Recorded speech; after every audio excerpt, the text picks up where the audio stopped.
hottest and wackiest stand-up comedy duo. Live at Downtown Sports Bar and Grand Hotel. Let's welcome the Pork Chop Duo.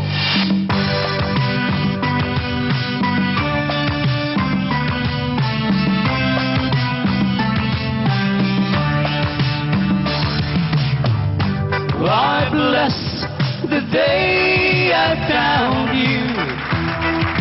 I want to stay around you, and so I beg you, let it be me. Don't take this heaven from one.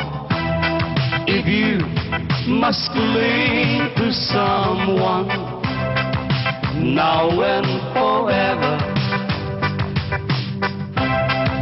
let it be me.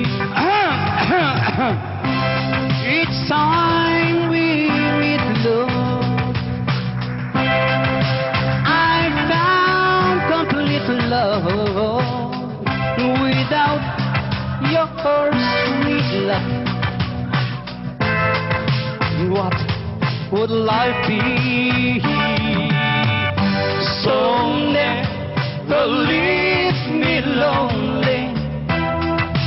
Tell me you love me only, and that you always let it be me. It's time we meet now. Swapang a band complete love. Without your sweet love, what would life be? So never leave me lonely. I love you. Tell me you love me only. I love you too. Hindi ikaw, di ba? Singit ka na singit eh. Kala ko ako. Let it be me. Sigurado ka? Now and forever, let it be me.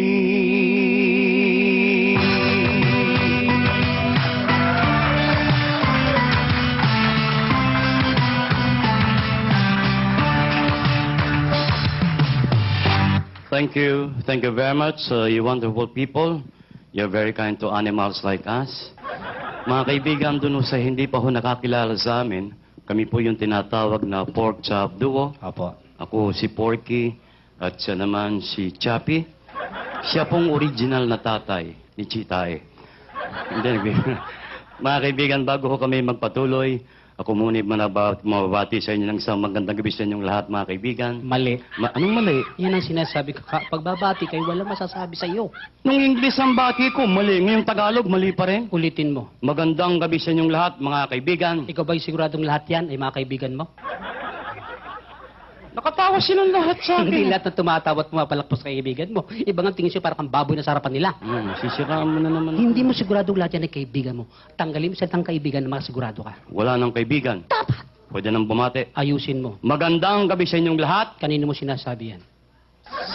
Sa kanya lang lahat. Pag nagsalita ka ito, lumabas na speakers na narig na lahat, alam nilang patungkol sa lahat yan. Anong gagawin? Tanggal mo yung lahat. Wala nang lahat. Dapat. Pwede nang bumati. Ayusin mo. Magandang gabi sa inyo. May kakulitan ka rin. Bakit nga? Alam man tayong dalawa magbatian dito. Siyempre. Kanino mo sinasabi yan? Sa kanila. Alam nilang para sa kalang tanggalin mo inyo. Wala nang inyo. Dapat.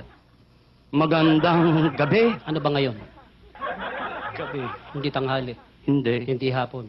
Hindi rin. Lalong hindi umaga. Hindi. Huwag mo silang gawing tanga. Alam nilang gabi ngayon. Anong gagawin? Tanggalin mo yung gabi. Wala nang gabi. Dapat.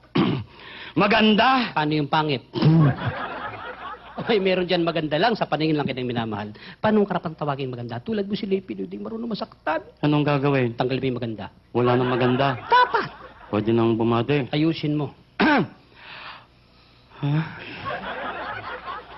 We? Sa akin mga nasa harapan? Paano yun sa tagiliran mo yan? Importante lang ba sa harapan na tinutumbok mo? Anong gagawin? Eh, tanggalin mo yung harapan. Sa mga walang harap? Buisit. Eh, tinanggal mo lahat. Ano pang gagawin ko rin eh? Luma na kasi yung pagbati mo. Naalala mo, ilang buwan nakakalipas, nanggaling tayo ng Israel, nanggaling tayo ng Japan, nanggaling tayo ng Australia, ng Amerika. Naintindihan ba mga tao na sinabi mo? Pasensya sila, Pilipino tayo eh. Mali yun. Galing tayo international language, sign language. Wala namang sign language ah. Tingnan mo yung gagawin ko. Paano?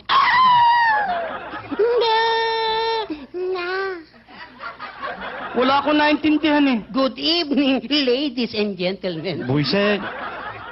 Kita mo puro ba karamihan babae mga nasa Oo, audience. nagkaintindihan kami. Puro kakalokohan. Ano na naman yung pinagyayabong mo kanina sa bar na yaki, nag-abroad ka raw nung hindi pa tayo magkasama? Totoo lang po yun. Bago kami nagsama bilang pork chop, ako'y nakarating na sa ibang paano ng daigdig. Yang pangit mong yan, tinanggap sa abroad. Huwag mong pakamamatahin kay mga pangit. At bakit? Kami may kasabihan. Ano? Pangit man din at dukha sa tingin. Eh ano? Nakabubuntis din. Hoy! Sinabi na Eh, mag-iingat. grabe ka lumait, kababayan pa natin yung karap natin. O sige, nakapag-abroad ka na. Saan ka naman nakarating, Aber? Nakarating ako ng Europe. Europe. Europe. Saan naman sa Europe? Nagpunta kami ng Venice. Maganda rin sa Venice. Tumuli kami ng Vienna. Vienna. Pasok kami ng Frankfurt. Frankfurt! Tuli kami ng sausage. Sausage. O, tapos tumuli kami ng Rome. Yeah. Saan sa Rome? Rome 401, 402, Mga kwarto yun. Pare, antindi na makinarya doon. Sa Rome? Ano na naman ang makina ron? Abay, may nakita ko isang dahon lang, ipinasok sa makina. Sandahon. Isang gisapata lang. Ano nangyari? Sigarilyo na.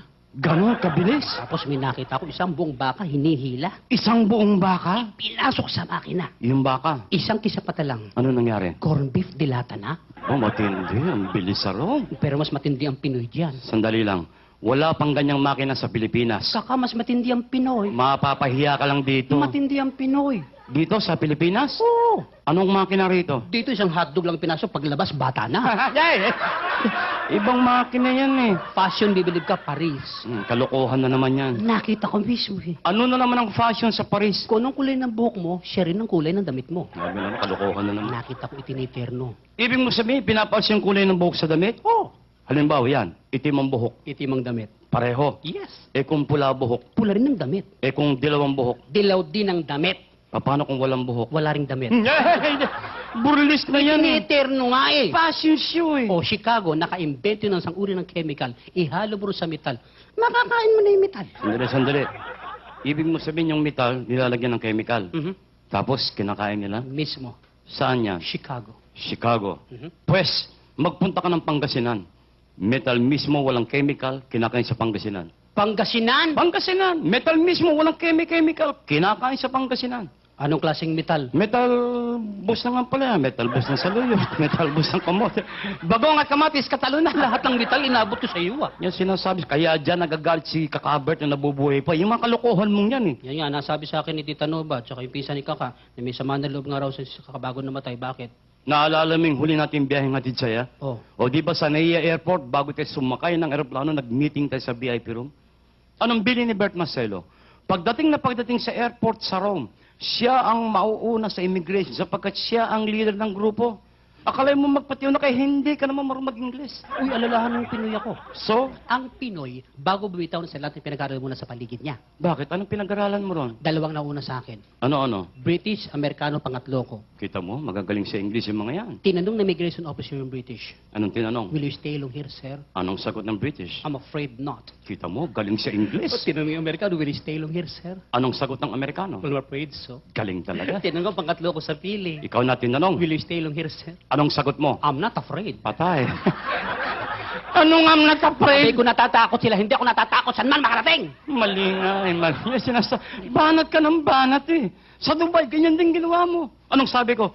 Hayaan mo mauna ako, pakinggan mo yung sasagot ko. Nagpatiuna ka na naman. Nung tanongin ka ng official citizenship, anong sagot mo? Pilipino! Tama.